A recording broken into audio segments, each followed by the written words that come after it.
अफ़गानिस्तान वापस लेने के बाद तालिबान अपना कब्ज़ा मुस्तहकम कर रहे हैं और इसके साथ ये ख़बरें भी आ रही हैं कि पाकिस्तान तालिबान मुखालिफ क़ुव्वतों पर ड्रोन का इस्तेमाल कर रहा है। पंजशेर एक वाहिद ऐसा सूबा है जिसमें तालिबान के ख़िलाफ़ मुज़ाहमत जारी है और ये दावा किया जा रहा है कि पाकिस्तानी ड्रोन्स ने पंजशेर में टारगेटेड ऑपरेशंस किए हैं। सबसे पहले ये दावा अफ़गानिस्तान के एक सहाफ़ी ताजुद्दीन सुरेश ने किया। उन्होंने कहा कि पंजशेर के गवर्नर कमालुद्दीन निज़ामी ने कहा है कि पाकिस्तान ने पंजशेर में ड्रोन के ज़रिए बम बरसाए हैं। कमालुद्दीन निज़ामी का ये भी कहना था कि जिन मकामात पर बमबारी की गई है वहाँ पर बमबारी सिर्फ जंगी तैयारों से ही मुमकिन है और जो मिज़ाइल बरसाए गए हैं वो ड्रोन पर इस्तेमाल होते हैं। कमालुद्दीन निज़ामी का ये भी कहना था कि किसी और मुल्क के पास फ़िलवक्त ऐसी सलाहियत नहीं है कि वो पंजशेर पर ड्रोन्स का इस्तेमाल कर सके, क्योंकि पाकिस्तान पंजशेर के करीब है और दूसरे ममालिक से ड्रोन्स इतनी लंबी परवाज़ करके पंजशेर पर हमला नहीं कर सकते। उसके बाद सोशल मीडिया पर ऐसी वीडियोज़ और तस्वीर शेयर की गईं जिनमें ये बात दिखाने की कोशिश की गई कि पाकिस्तानी तैयारे और ड्रोन्स पंजशेर पर बमबारी कर रहे हैं। इन तस्वीर और वीडियोज़ को सबसे पहले ईरानी और भारतीय मीडिया ने शेयर किया और उसके बाद ये मज़ाक़खेज़ दावा किया कि पाकिस्तानी जेट तैयारे भी पंजशेर के अंदर बमबारी कर रहे हैं। मगर बाद में ये साबित हुआ कि वो फुटेजेस और वो वीडियोज़ जाली हैं, यानी कि वो किसी और इलाके और मकाम पर इस्तेमाल हुई। जैसा कि एक ऐसा तैयारा जो कि एरिज़ोना में दौरान परवाज़ गिर गया था, वो तस्वीर भी भारतीय मीडिया ने दिखाई और कहा कि ये तैयारा NRF जो नॉर्दर्न रेजिस्टेंस फोर्स है, यानी कि वो फोर्स जो अहमद मसूद के कमांड में तालिबान के ख़िलाफ़ लड़ रही है, उन्होंने पाकिस्तानी तैयारा मार गिराया है। उसके बाद पाकिस्तान और तालिबान दोनों ने सख्त अल्फाज में ईरान और भारत के इस दावे की तरदीद की है। DGISPR major general Babar Iftikhar ने प्रेस रिलीज़ जारी की और कहा कि ये सफ़ेद झूठ है और भारतीय प्रोपेगेंडा का हिस्सा है जिसमें कोई हकीकत नहीं। इसके अलावा पाकिस्तानी फ़ौज के शोबा ताल्लुकात आमा के DGISPR major general Babar Iftikhar का ये भी कहना था कि जो कुछ अफ़गानिस्तान में हो रहा है, और वो चाहे पंजशेर हो या अफ़गानिस्तान का कोई हिस्सा, पाकिस्तान का अफ़गानिस्तान के अंदरूनी मामलात में कोई अमल दखल नहीं। मगर हम सब ये बात जानते हैं कि पाकिस्तान की मदद, मर्ज़ी और मंशा के बगैर तालिबान के लिए अफ़गानिस्तान पर दोबारा कब्ज़ा करना और इतना अरसा मुनज़्ज़म रहना मुमकिन नहीं था। अब सवाल ये उठता है कि क्या पाकिस्तान के पास ड्रोन्स हैं और क्या ये ड्रोन्स टारगेटेड ऑपरेशन भी कर सकते हैं, यानी असलहे और मिसाइल से लैस हो सकते हैं। ड्रोन्स दो तरह के होते हैं, एक जदीद कैमरों से लैस होते हैं जो सिर्फ जासूसी के काम आते हैं, और दूसरा बमों से लैस होते हैं जो अपने हदफ पर मिसाइल बरसाते हैं। सन 2015 में पाकिस्तान ने पहली बार ये इंकशाफ किया कि पाकिस्तान ने वज़ीरिस्तान में TTP के ख़िलाफ़ ड्रोन हमलों का इस्तेमाल किया है, और ये ड्रोन्स मुकम्मल तौर पर पाकिस्तानी साख्ता हैं जो लेज़र गाइडेड मिसाइलों से लैस हैं।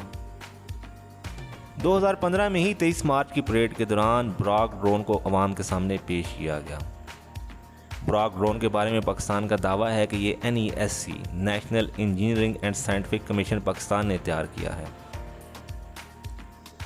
आलमी मीडिया ने पाकिस्तानी दावों की तरदीद की और कहा कि पाकिस्तान के पास लॉन्ग रेंज ड्रोन्स हैं। पाकिस्तान ने जो ड्रोन अवाम के सामने पेश किया वो सिर्फ जासूसी के लिए काम आ सकता है, जिसका नाम बुराक है। मगर आलमी मीडिया का दावा है कि पाकिस्तान के पास लॉन्ग रेंज ड्रोन्स हैं जो कि न सिर्फ मिसाइल से हमला कर सकते हैं बल्कि जासूसी भी कर सकते हैं। इसके अलावा ये खबरें भी आलमी मीडिया में लीक हुई कि पाकिस्तान ने ये टेक्नोलॉजी चीन और तुर्की की मदद से हासिल की है। 2020 में आलमी मीडिया में ये खबरें भी लीक हुई कि पाकिस्तान को चीन ने वेंग लॉन्ग 2 ड्रोन दिए हैं। याद रहे कि ये ड्रोन मुत्तहिदा अरब इमारात ने लीबिया में अपनी हिमायत याफ्ता मलेशिया के ख़िलाफ़ इस्तेमाल किए हैं। दिलचस्प बात यह है कि 2020 में शाया होने वाली रिपोर्ट ने भारत के साथ साथ ईरान के लिए परेशानी बना दी कि पाकिस्तान के पास CH-4 ड्रोन है। CH-4 ड्रोन चीन का तैयार करदा है और ये दो तरह का होता है। इसके बाद सऊदी अरब ने भी यमन में हौसियों के ख़िलाफ़ CH-4 ड्रोन का इस्तेमाल किया, जिसके बाद ये ख़बर एक किस्म का सबूत बन गई कि पाकिस्तान के पास CH-4 ड्रोन्स हैं। मशहूर दिफाई जरीदे जेन्स डिफेंस जर्नल के मुताबिक CH-4 बग़ैर पायलट के उड़ने वाले ड्रोन्स हैं और इन जरीदों के बाद जो हालत भारत की हुई, आप समझ सकते हैं कि भारत का वावेला और रोना धोना जायज़ है। CH-4 ड्रोन्स दो तरह की टेक्नोलॉजी से लैस हैं। एक का नाम CH-4A है जो जासूसी के लिए इस्तेमाल होता है और उसकी परवाज़ का दौरानिया 30 घंटे है, जबकि CH-4B 14 घंटे हवा में रह सकता है जो बमबारी के काम आता है। भारतीय और ईरानी मीडिया के अलावा किसी भी मुल्क या उसके मीडिया ने इस बात की तस्दीक नहीं की कि पाकिस्तान अपने ड्रोन्स अफ़गानिस्तान में इस्तेमाल कर रहा है, मगर 12 जुलाई को गूगल अर्थ से तस्वीर ली गई जिनमें CH-4 ड्रोन्स को बहावलपुर में एयरबेस पर देखा गया।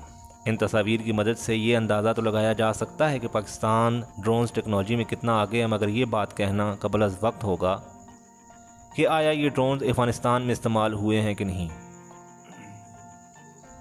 रॉयल यूनाइटेड सर्विस इंस्टीट्यूट, जो कि बरतानिया के दिफाई मामलात पर तहकीक करने वाला इदारा है, उसके सरबराह जस्टिन ब्रूक ने शुबहात का इज़हार किया है कि ऐसा मुमकिन नहीं कि पाकिस्तान अफ़गानिस्तान में ड्रोन्स का इस्तेमाल करे। उन्होंने अपनी बात की दलाइल में ये कहा है कि CH-4 जिसकी चीन की सैटेलाइट की मदद से इस्तेमाल किया जा सकता है और इस वक्त चीन पाकिस्तान को किसी दूसरे मुल्क में हमले के लिए अपनी सैटेलाइट तक रसाई नहीं दे सकता, और अगर पाकिस्तान अपनी टेक्नोलॉजी की मदद से इन ड्रोन का इस्तेमाल करता है तो पंजशेर या अफ़गानिस्तान के दुश्वार गुजार और दूर दराज इलाकों में ड्रोन का इस्तेमाल एक मुश्किल तरीका साबित हो सकता है। और सबसे बड़ी बात यह कि पाकिस्तान को इन ड्रोन का इस्तेमाल क्यों करेगा। इन ड्रोन का इस्तेमाल करने से पाकिस्तान को फ़ायदा क्यों होगा, जबकि पाकिस्तान के हमायत याफ्ता तालिबान इस वक्त पूरे अफ़गानिस्तान पर काबिज़ हो चुके हैं। डॉक्टर मारिया सुल्तान, जो कि पाकिस्तानी दिफाई तजिया निगार हैं और इस्लामाबाद में रहाइश पजीर हैं, उनका ये कहना है कि सवाल ये पैदा होता है कि पाकिस्तान को फ़ायदा क्या है।